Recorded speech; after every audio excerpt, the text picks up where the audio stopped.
का सुव्यवस्थित ढंग से निर्माण करना है। तो एक अच्छे शिक्षक, एक अच्छे टीचर अपने क्लास को स्वच्छ और साफ रखते हैं। ठीक है, तो शिक्षकों का मानसिक स्वास्थ्य अच्छा होना चाहिए। उसमें सबसे पहले हमारा आता है कि राष्ट्रीय सेवा भावना का विकास। आप जब भी जाते हैं विद्यालय में तो यह नहीं समझिए कि मैं एक नौकरी कर रहा हूँ, मैं शिक्षक का नौकरी कर रहा हूँ अर्थ के लिए, रुपया कमाने के लिए। शिक्षक का एक कर्तव्य जो है वह एक सेवा भाव से होनी चाहिए। मानव सेवा भाव से जो किया हुआ कार्य होता है वह उत्तम और सुंदर होता है। तो आप जो शिक्षक का कार्य करते हैं उसमें सेवा भाव निहित होना चाहिए, क्योंकि आप राष्ट्र के निर्माता हैं। राष्ट्र के निर्माण करने में आपका बहुत बहुत बड़ा योगदान है, क्योंकि शिक्षक ही एक ऐसा सीढ़ी है जिस सीढ़ी को पाकर कोई भी इंसान कामयाब होता है। आज के समय में किसी भी कार्य को करने के लिए हमें एक शिक्षक रूपी सीढ़ी की आवश्यकता होती है। आज संसार में या दुनिया में या कहीं भी आप देखते हैं, बड़े से बड़े पोस्ट को पाने वाले, बड़े से बड़े ओहदा को पाने वाले जितने भी लोग होते हैं, उन सभी लोगों के पास एक होता है साधन, वह शिक्षक। कोई ना कोई शिक्षक ही उन्हें वहां तक पहुंचाया है, वह गुरु का कार्य होता है। और गुरु एक बहुत बड़ा सीढ़ी का कार्य करता है किसी भी ओहदा को पाने में। तो उस ओहदा को पाने में शिक्षक का जो काम होता है वह निहित होना चाहिए उसके दिमाग में, जेहन में, कि मैं राष्ट्र सेवा कर रहा हूँ, राष्ट्र के निर्माण में अपना काम को लगा रहा हूँ, अपने मेहनत को लगा रहा हूँ, उसको ईमानदारी से। जब राष्ट्र सेवा की भावना आपके अंदर आएगी तो आप उस ख्याल से उस में से काम को करेंगे। ठीक है, एक पैसा, एक अर्थ, रुपया कमाने का साधन नहीं समझना है। राष्ट्र सेवा की भावना आपके काम में होना चाहिए। ये शिक्षक का कर्तव्य है। सुस्ती से दूर रहो। जब भी आप जाते हैं विद्यालय में, वर्ग में, अपने शिक्षण कार्य को करने के लिए, तो आप अपने आप में स्फूर्ति रखिए, तंदुरुस्ती रखिए, तेजी रखिए। आलस वाला व्यवहार नहीं करना है, आलस के रूप में अपने काम को नहीं करना है। बिल्कुल फुर्ती में, है ना। अपने बॉडी लैंग्वेज भी आपका कार्य करता है क्लास में। बॉडी लैंग्वेज किसको कहते हैं, किसी दिन क्लास में बताएंगे आपको। बॉडी लैंग्वेज और मुंह का लैंग्वेज, दोनों लैंग्वेज मिलके एक अच्छा क्रिएट करता है पढ़ाई का काम। ठीक है ना। तो सुस्ती से दूर रहिए। आप लोग क्लास में जाइए तो बिल्कुल सुस्त मत रहिए, आलस को अपने ऊपर हावी नहीं होने दीजिए। एकदम सच्चे ढंग से और बढ़िया ढंग से फुर्ती से काम करना है। तीसरा आता है कर्तव्य परायणता से अहम को दूर रखें।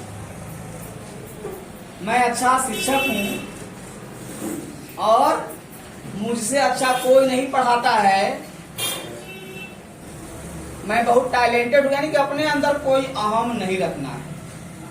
आप जिस संस्था में काम कर रहे हैं, जहां पर जिस संस्था के अंदर आपको जो काम मिला है, उस काम को मैं ईमानदारी से अच्छा ढंग से कर सकूं और बच्चे हमसे अच्छा लाभ ले सके, ज्यादा से ज्यादा लाभ ले सके। जेहन में, मन में वही भावना रखना है।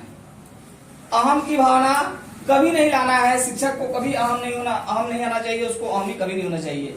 शिक्षक एक क्या है, उदार बड़े वृक्ष की तरह होता है,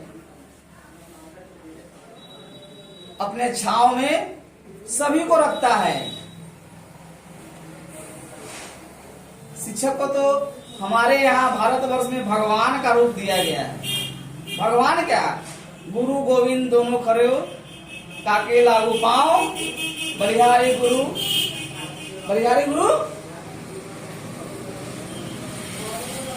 जो गोविंद दिए बताए।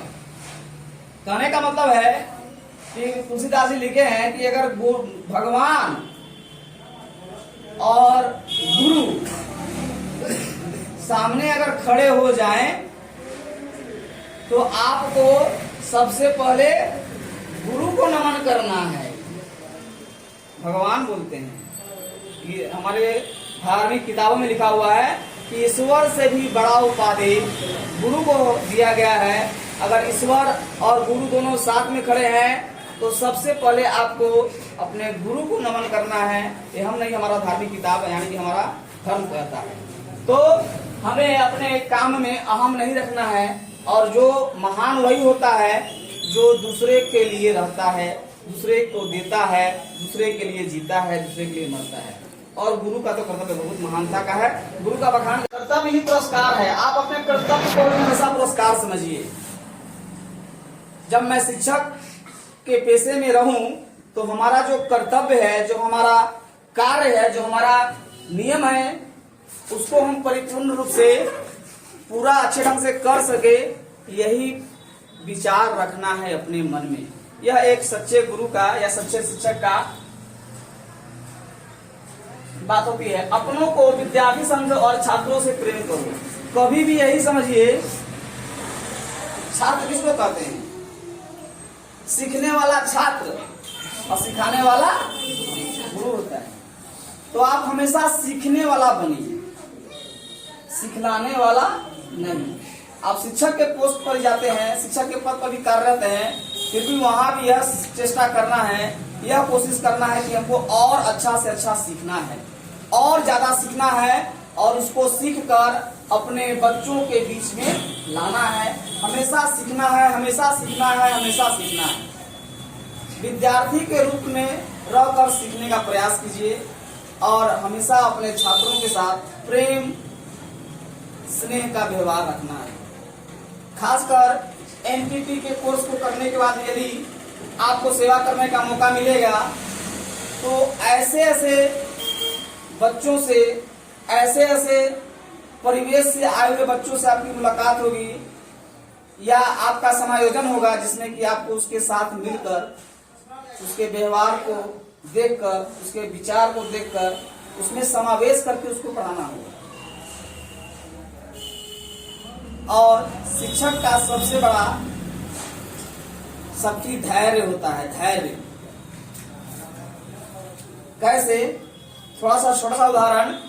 माँ और बाप बच्चों के बीच बैठता है 1 घंटा पढ़ाने के लिए, चलो आज हम तुमको पढ़ा दें। होमवर्क किया? क्या स्कूल में टास्क मिला? पूछते हैं। आप लोग से भी हुआ होगा, आप लोग के घर में भी हुआ होगा कि मम्मी या पापा बैठ जाते हैं कि यार तुम्हें हम पढ़ाते हैं 1 घंटा, और पढ़ाने के लिए बैठते हैं। मैं धैर्य की बात करने जा रहा हूं आपको, तो सुनिए हमारी बात को। सारी चीजें आप